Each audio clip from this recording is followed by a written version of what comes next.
আচ্ছা, আমাদের অনেকের মধ্যে একটা প্রশ্ন কাজ করতে পারে যে আসলে আমরা ফেসবুক কনভার্সনটাকে এপিআই থেকে সেট আপ করার জন্য কেন আসলে আমরা গুগল ট্যাগ ম্যানেজারটাকে ব্যবহার করছি, বা আসলে গুগল ট্যাগ ম্যানেজার কিভাবে করে এই পুরো বিষয়টা নিয়ে কাজকর্ম করে থাকবে। ঠিক আছে, এই ধরনের একটা বিষয় কিন্তু আপনার মধ্যে কাজ করতে পারে। এখন গুগল ট্যাগ ম্যানেজার আমরা কেন ব্যবহার করছি কনভার্সন এপিআই সেট আপ করার ক্ষেত্রে, এটার অ্যান্সার কিন্তু অলরেডি আপনি গত ভিডিওতে পেয়ে গিয়েছেন। যে আপনি যদি শুধুমাত্র ওয়ার্ডপ্রেস প্লাগইন ব্যবহার করে কিংবা শপিফাই এর একটা অ্যাড অন ইউজ করে কিভাবে করে আপনি কনভার্সন এপিআই কে সেট আপ করতে পারবেন, এটা যদি আপনি শিখেন তাহলে কিন্তু আপনি পার্টিকুলার একটা স্পেসিফিক সিএমএস এর জন্যই এক্সপার্ট হচ্ছেন কনভার্সন এপিআই সেট আপ করার জন্য, তাই না? বাট আমরা আসলে যেটা চাচ্ছিলাম বা আমরা আসলে আপনাকে যেটা বানাতে চাচ্ছি সেটা হচ্ছে যে আপনি পৃথিবীর যে কোনো প্ল্যাটফর্মে, সেটা আপনার লারাভেল হতে পারে, সেটা আপনার পিএইচপি স্ক্রিপ্ট হতে পারে, সেটা আপনার পাইথন হতে পারে, সেটা আপনার ওয়ার্ডপ্রেস হতে পারে, সেটা আপনার শপিফাই হইতে পারে, সেটা আপনার উইবলি হইতে পারে, সেটা আপনার উইক্স হইতে পারে, মানে যে কোনো প্ল্যাটফর্মে যদি আপনাকে ছেড়ে দেওয়া হয় যে তুমি এখানে এসে একটা কনভার্সন এপিআই সেট আপ করো, আপনি যেন সেই কাজটা পুরো পারফেক্টলি করে দিয়ে আসতে পারেন। ঠিক আছে, সো আমরা কিন্তু সেজন্যই মেইনলি আসলে আপনাকে এই পুরো কোর্সের মধ্যে গুগল ট্যাগ ম্যানেজার ব্যবহার করে কিভাবে করে এই কাজটা করতে হবে আমরা সেটা দেখানোর চেষ্টা করব। তো আপনি অলরেডি মানে জেনেছেন যে আসলে গুগল ট্যাগ ম্যানেজার নিয়ে আমাদের দেখানোর মূল রিজনটা কি। আমরা আপনাকে আরেকটা জিনিস এই ভিডিওতে দেখাতে চাচ্ছি, যেটা হচ্ছে যে গুগল ট্যাগ ম্যানেজার ব্যবহার করে আসলে কিভাবে করে আপনি কনভার্সন এপিআইটা আপনার ওয়েবসাইটে ইন্টিগ্রেশন করতে পারেন। যদি আপনি একটু খেয়াল করে দেখেন যে আমরা আসলে যেটা করতে পারি বা আমরা আসলে যেটা করতে চেষ্টা করতে পারি সেটা হচ্ছে যে আমরা এখানে ফেসবুক পিক্সেলটাকে এবং কনভার্সন এপিআইটাকে আমরা আসলে সরাসরি আমাদের গুগল ট্যাগ ম্যানেজারের সাথে আমরা কানেক্টেড করব এবং গুগল ট্যাগ ম্যানেজার আমাদের ওয়েবসাইটের সাথে কানেক্টেড হবে।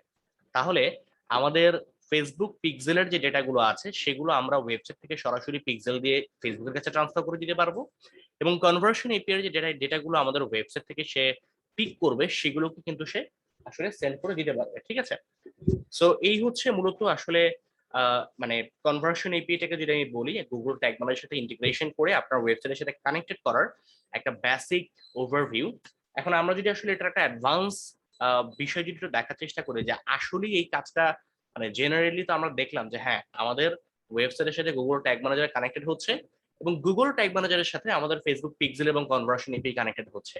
বাট আমি যদি একটু অ্যাডভান্সে গিয়ে যদি আপনাকে দেখানোর চেষ্টা করি যে আসলে আমরা কি করতে যাচ্ছি, তাহলে আপনার জন্য জিনিসটা বুঝতে আরেকটু সহজ হবে। বিষয়টা হচ্ছে যে আমরা আসলে গুগল ট্যাগ ম্যানেজারের দুইটা কন্টেনার এক্ষেত্রে ব্যবহার করব, একটা হচ্ছে ওয়েব কন্টেনার আর একটা হচ্ছে সার্ভার কন্টেনার। ঠিক আছে, সো যেটা ওয়েব কন্টেনার আছে সেটা হচ্ছে আমাদের ওয়েবসাইটের সাথে কানেক্টেড হবে এবং আমাদের সার্ভার কন্টেনার কিন্তু কোনোভাবেই ওয়েবসাইটের সাথে কানেক্টেড হবে না।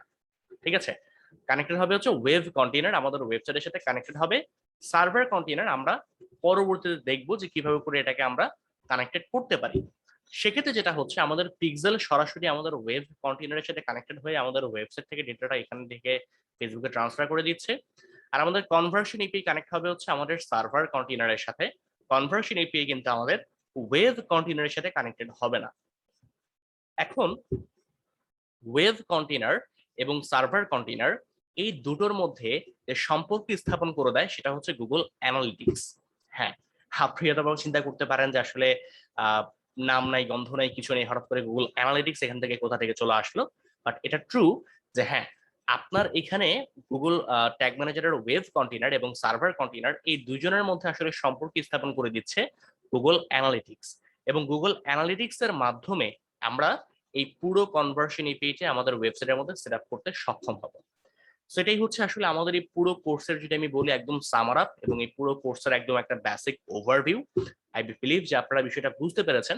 ইনশাআল্লাহ নেক্সট যেই সেকশন গুলো থাকবে বা নেক্সট যেই পার্ট গুলো আসবে সেখানে আমরা একদম হাতে কলমে প্র্যাকটিক্যালি দেখার চেষ্টা করব যে কিভাবে হচ্ছে আপনি আপনার ওয়েবসাইটের মধ্যে কনভার্সন এপিআই সেট আপ করতে পারেন।